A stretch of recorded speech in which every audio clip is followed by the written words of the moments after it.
Shanae Gumake, Mark Spears. Brian, what do we know about this and the diagnosis? It's the tip of his thumb. Yep. And he's going to consult with the hand specialist today, but he's questionable, but I think he's intending to play tonight. So he is questionable for this game against the Milwaukee Bucks, and it's his right thumb that he's his right hand. Obviously, he's a left-handed player. Right. So Shanae, he's a lefty. How is this actually going to impact James Harden? So he's a lefty. This is my left hand. Yep. And then right thumb, the tip of the thumb. I know a lot of people that have thumb injuries that are not that bad, and it seems like this one doesn't seem too serious. Yeah. They just tape it up. The issue could potentially just be the catch. You feel it because you use that to really get protection of the ball.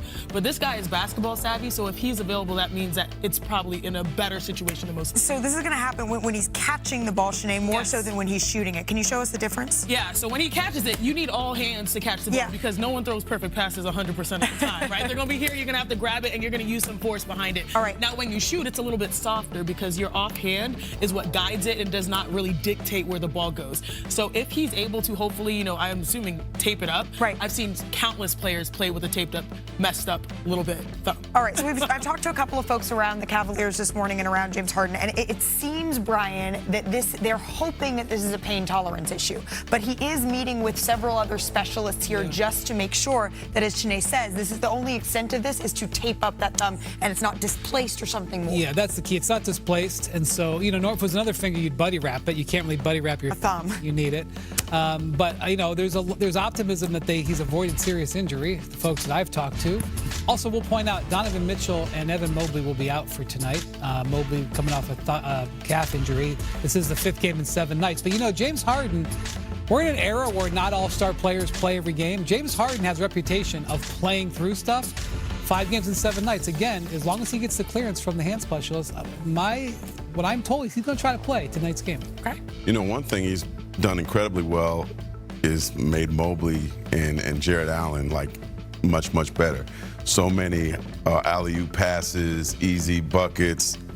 Does that, and I want to ask you that, I know you weren't about the shot, but does it affect his passing? Well, it's not just the passing. Again, if you're taped up, and I know you said, Wendy, that normally you buddy wrap when you have fingers like this. I feel like Spock right now. Yeah, I hear that. But sometimes the wrap goes around, and that is more unnatural, especially if you're dribbling, right? You dribble, you need to be able to have different points where you access the ball, whether it's a wide divide or closer. So, again, if it's a pain tolerance thing. And that passing comes from left hand, too. Right, yeah. But it's both sides of the floor. You're going to need to dribble with your right hand, you're going to need to dribble with your left. You're going to be able to catch with your right and catch with your left. And if he's protected and it's a good pain tolerance, these are the types of things that hoopers are known to play with. Again, James Harden finished this game, their win over the Cleveland Cavaliers, in what could have been an Eastern Conference Finals preview. Right now, it's unclear exactly when he sustained this injury, only that he was still feeling some discomfort today. And so now doctors are looking into just the extent of that. But we hear that's a question that is going to be asked over the course of the day. We'll have more on that a little bit later.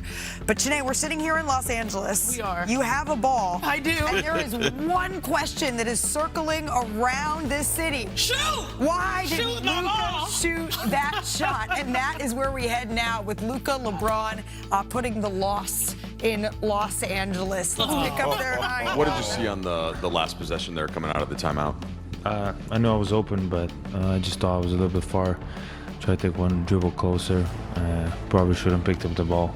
Just try to attack. Doncic obviously will get the ball into his hands. Doncic has the ball, down by 2. There's the switch. Gobert is out there. Doncic maneuvers for the lead. Got it! What a shot! Doncic pulls up, three-pointer. Bang! Bang! Doncic down to 3 seconds, 2 seconds. Doncic for the win. Oh yeah! Luka Doncic, the dagger. They've worked on that. LeBron has 5 to get it in. Luka with 5 seconds. Luka, LeBron for the win. And Orlando's going to sneak out here with a victory.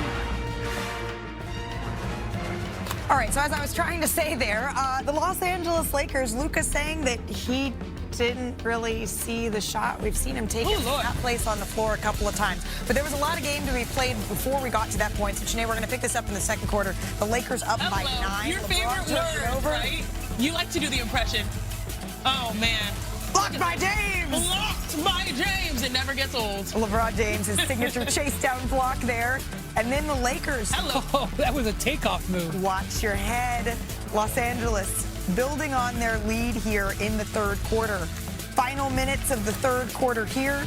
Paolo Banchero gets to his spot high off glass. You're asking Mark Spears for Paolo Banchero to answer the call, and he absolutely did that in that third quarter, 17 since points. the All-Star break. Ring, ring, fourth quarter calling. Luka Doncic gets that one to go. Lakers up by 2. Under 2 minutes to play now. Magic down 3. Banchero spins.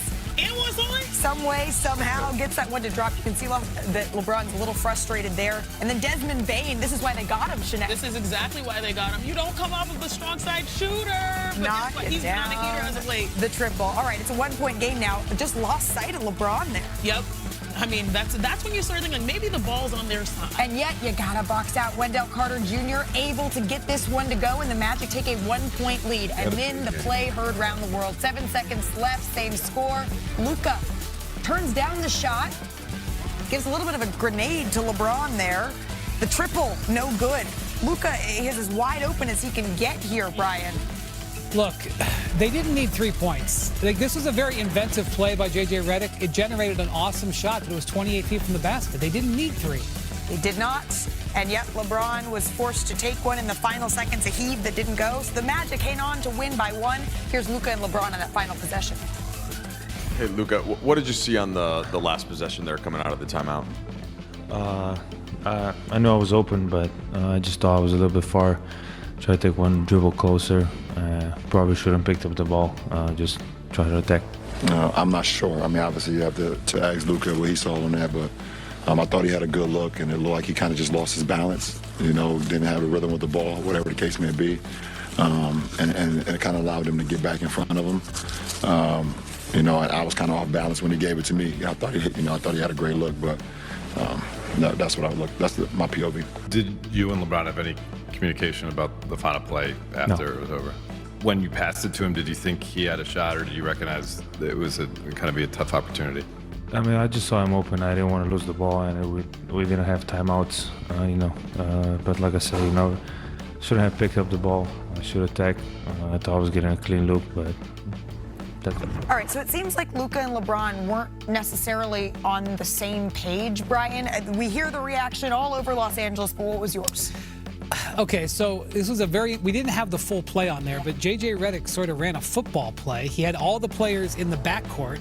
They ran like a wide receiver bunch formation. It's a great design. DeAndre Ayton throws one of the best screens you're ever going to see. He actually screened 2 guys. It's brilliant. But I will just point out, let's say he takes that shot, okay? It's like 28 feet. 25% he makes Down it? one. It's not like it's a wide open layup. But I don't think the problem is that I think if he took it and missed it, nobody would have had a problem with it. Well, I don't have a problem with it anyway because the Lakers didn't lose the game on this play. They gave up 60% shooting in the fourth quarter. Yeah. You know, you mentioned Austin Reeves failed to block out the previous possession. If Austin Reeves just blocks out, they get a rebound. But look at this right here. Luka has a wide open look, and I can understand in a solitary environment with this one game, he's shooting 2 for 10 from 3. Your confidence is probably not all the way there on knocking down a 3-point shot to win the game. But even bigger than that, it's more so the mindset. Like, we have known Luka Doncic to be that alpha dog, to want that moment. And I do believe the floor was a little bit cramped, but it begs the question, you know, LeBron in some ways deflecting, like, hey, I felt like Luka had a good look. But Luka's like, well, clearly 2 people, even when I thought about shooting it, reacted to me, and I needed another option. It just sort of is a microcosm of the Lakers season so far. As Wendy said, and yes, this is the number that I was looking for. Luka hasn't even shot. This is one of the best clutch teams in basketball. They were 13-0 to start the year in clutch time. Yeah. I think they've wobbled as of late, but he has not even shot or attempted in this scenario in the final 90 seconds of the fourth quarter or OT this season, whereas other people have. And to me, that's Austin interesting. Reeves looking pretty good. He's looking real good. 2 for 2, baby, 100%. When you start 13-0 in clutch time, maybe you feel like, okay, the mindset is I can get other people going and they can knock down that shot. Okay. But they have not had that same record in clutch time games as of late, which means you expect him to regain to that form. But this is just a different system here. He thrives in systems where he knows he's going to be that alpha, but now he's deferring in some ways that we are not accustomed to. Maybe because he's playing alongside and thinking of LeBron. I'm going to go a couple minutes before that shot. And Brian's watched this since the dude was a teenager. There's not many players in the NBA that close games better than LeBron James. And in the 1 to 2 minute mark, Luka shot a 3, Austin shot a 3. LeBron James is standing over the side with Desmond Bane guarding him. He's taller than Desmond Bane, 50 pounds heavier, and he's there while they're doing this one-on-one. And I think as great as Luka is, I want the ball in the LeBron James hands because he could take the ball to the basket, pass out to Luka, pass out to Austin.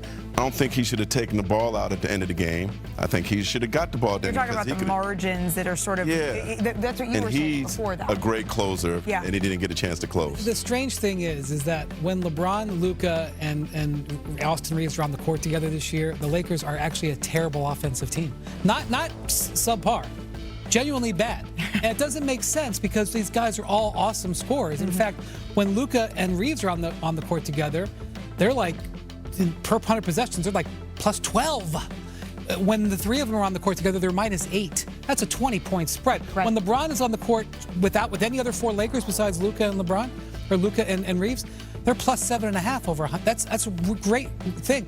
These 3 guys have similar skill sets. And they crash into each other. If they had another 500 minutes, 1,000 minutes to play together, maybe it wouldn't be the case, but they haven't had that luxury. It sounds a little silly, but in my brain, I'm saying, do they respect each other too much? We've seen situations, especially at the start of the year, where Austin Reeves was carrying the Lakers. Then you go over to LeBron having this run that amounts to him being an all-star. And everyone knows 2 or 3 years ago, LeBron James said, hey, I'm not the franchise guy. It's actually Anthony Davis. And Anthony Davis is no longer here. This is clearly Luka Doncic's future. And so in those moments, maybe you expect, based off of what the built-up system has been, for Luka to take over. But at the end of the day, it was like the shot was wide open. He could have taken it. Why? What's the hesitation? JJ Redick has to fix that mindset. Right, and LeBron James is saying, okay, maybe